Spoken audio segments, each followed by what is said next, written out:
এবার আমাদের কালেকশনে আপনারা দেখতে পাচ্ছেন ইয়াং জেনারেশনের ক্রাশ GSX-R। এটা ইন্দোনেশিয়ান ভার্সন, 2023-এ কেনা, 23-এ রেজিস্ট্রেশন। গাড়িটা আল্লাহর রহমতে অনেক fresh, first party smart card. গাড়িটার লুকিংসটা আপনারা দেখতে পাচ্ছেন, গাড়িটা কতটা ফ্রেশ।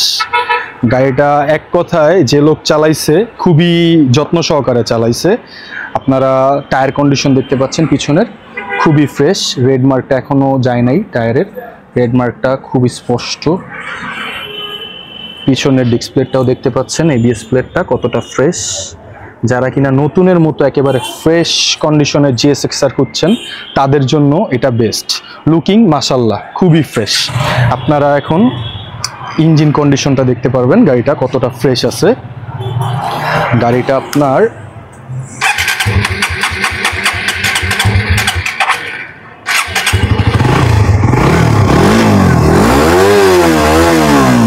গাড়িটার ইঞ্জিন কন্ডিশনটা আপনারা দেখতে পাচ্ছেন কতটা ফ্রেশ, কোনো আউট নয়েজ নাই, খুবই ফ্রেশ।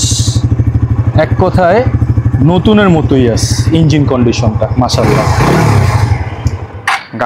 গাড়িতে শুধু দাগ বলতে আপনারা একটু ঘুরে আসলে দেখতে পারবেন এই সাইড কিটের এখানে হালকা একটু আঁচড় আছে।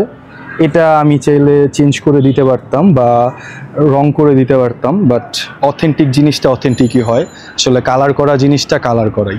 তো আমাদের এখানে আমরা চাই যেন কালার ছাড়া আর ইঞ্জিন আনটাচ গাড়ি ওঠানোর জন্য, যাতে কাস্টমার নিয়ে স্যাটিসফ্যাকশন হয়। ইনশাল্লাহ আপনাদের সার্ভিসের জন্য সবসময় আমরা অ্যাভেলেবেল। যতটুকু সম্ভব আমরা চেষ্টা করি ফ্রেশ জিনিস কালেকশন করার জন্য, আপনাদের মাঝে প্রোভাইড করার জন্য ফ্রেশ জিনিসগুলো। কাজকাম আলা গাড়ি আমরা যদি কমেও পাই তাও আমরা চেষ্টা করি অ্যাভয়েড করার জন্য, কেননা ব্যবসা তো একদিনের জন্য না। আমরা চাই ব্যবসাটা করতেছি, ইনশাল্লাহ যত জীবনে ব্যবসা থাকবে আমরা করে যাবো এই ব্যবসা। এজন্যই আমরা কাস্টমার সার্ভিসটা সবসময় প্রাধান্য দিই বেশি। ঠিক আছে।